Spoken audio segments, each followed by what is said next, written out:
వారం రోజులుగా కురుస్తున్న వర్షాలతో హైదరాబాద్ రోడ్లు గుంతలమయంగా మారాయి.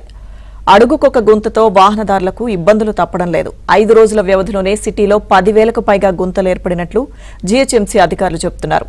ప్రధాన రోడ్లతో పాటు అంతర్గత రోడ్లు కూడా పూర్తిగా దెబ్బతినడంతో వాహనదారులు తీవ్ర అవస్థలు పడుతున్నారు. ఇదే అంశానికి సంబంధించి మరింత సమాచారం మా ప్రతినిధి నుమాన్ అందిస్తారు.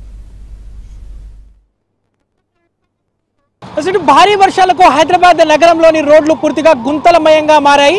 సో ఇప్పటికే హైదరాబాద్ నగరంలో దాదాపు 9,000 కిలోమీటర్లకు పైగా రోడ్లు ఉంటే అందులో దాదాపు 10,000 గుంతలు ఏర్పడినట్లు జీహెచ్ఎంసీ అధికారులు చెప్తున్నారు. సో ఈ నేపథ్యంలో దాదాపు అంబర్పేట నుంచి గోల్నాకా మార్గం కానివ్వండి, సో ఇటు రామంతపూర్ నుంచి ఉప్పల్ నుంచి నారపల్లి, సో సిటీలో ఉన్నటువంటి ఏ రోడ్లు చూసుకున్నా కూడా పూర్తిగా కంకర తేలి దారుణంగా మారినటువంటి పరిస్థితి ఉందని చెప్పవచ్చు. ప్రస్తుతం నేను ఏదైతే ఉప్పల్ దగ్గర ఉన్నాను, సో ఉప్పల్ దగ్గర రోడ్ల పరిస్థితి మనము చూద్దాము. పూర్తిగా గుంతలమయంగా మారినటువంటి రోడ్ల మీద ఇటు వాహనదారులకైతే ఇబ్బందులు తప్పట్లేదు. సో ఎక్కడ చూసుకున్నా కూడా పూర్తిగా ఇటు రోడ్లన్నీ కూడా అధ్వానంగా మారాయి, కంకర తేలి ఈ నిత్యం కూడా ఇటు ప్రమాదాలకు కేర్ ఆఫ్ అడ్రస్ గా మారిందని చెప్పొచ్చు ఈ మార్గం అంతా కూడా. సో ప్రతి ఏడాది కూడా దాదాపు కేవలము ఇటు రోడ్ల మరమ్మతు కోసము రోడ్ల కోసము జీహెచ్ఎంసీ దాదాపు 1000 కోట్ల నిధులు కేటాయిస్తుంది. అది కేవలం ఏదైతే నాణ్యత ప్రమాణాలకు తిలోదకాలు ఇస్తూ ఏదైతే ఇటు కాంట్రాక్టర్లు అధ్వానంగా రోడ్లు వేయడం మూలంగా సో ఈ చిన్నపాటి వర్షాలకి ఎక్కడికక్కడ రోడ్లన్నీ కూడా గుంతలమయంగా మారుతున్నటువంటి పరిస్థితి.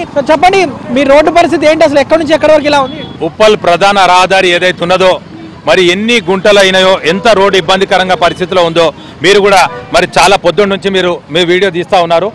మరి ఉప్పల్లో నివసించే ప్రజలకు నిజంగా కూడా ఎప్పుడు మోక్షం కలుగుతుందో మరి ఆ భగవంతుణ్ణి మరి తపస్సు చేయాలో మరి ఎలా చేయాలో మాకు కూడా అర్థం కావట్లేదు.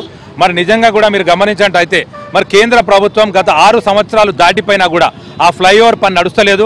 కనీసం ఫ్లైఓవర్ పని చేయకున్నా పర్వాలేదు స్వామి, అట్లీస్ట్ కింద ఉన్న రోడ్ అయినా మంచిగా చేయండి. మరి ప్రజలకు ఇబ్బంది అవుతుంది. మరి ఇప్పటికీ ఒక 32 మంది మరి ఇక్కడ ప్రయాణం చేసే ప్రజలు రోజు ఇబ్బంది పడుతూ ఒక 32 మంది చనిపోవడం కూడా జరిగింది అన్నా కూడా మరి కేంద్ర ప్రభుత్వానికి మరి కొత్తగా వచ్చిన రాష్ట్ర ప్రభుత్వానికి కూడా ఎక్కడ కూడా మరి చలనం లేకుండా పోయినది. మనము చూడొచ్చు, మొత్తం కూడా ఎక్కడికక్కడ కూడా అధ్వానంగా మారినటువంటి రోడ్ల మీద ఉన్నటువంటి వాహనదారులు నానా అవస్థలు పడుతున్నారు. మరోవైపు ఇటు వాహనదారులతో కూడా మనం మాట్లాడదాము.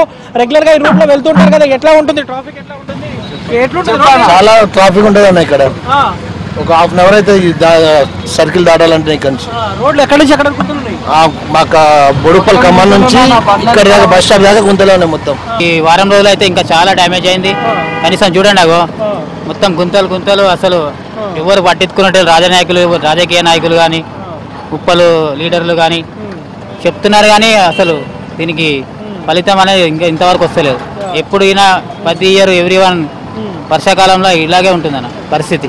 గుంతలు పడినటువంటి రోడ్లకు మరమ్మతు పనులు చేపట్టాలంటే కూడా ఇటు వాహనదారులు నగరవాసులతో డిమాండ్ చేస్తున్నటువంటి పరిస్థితి అని చెప్పొచ్చు. ఇప్పుడు జర్నలిస్ట్ శ్యామ్తో నుమాన్ ఏపీ ఆంధ్రజ్యోతి ఉప్పల్ నుంచి.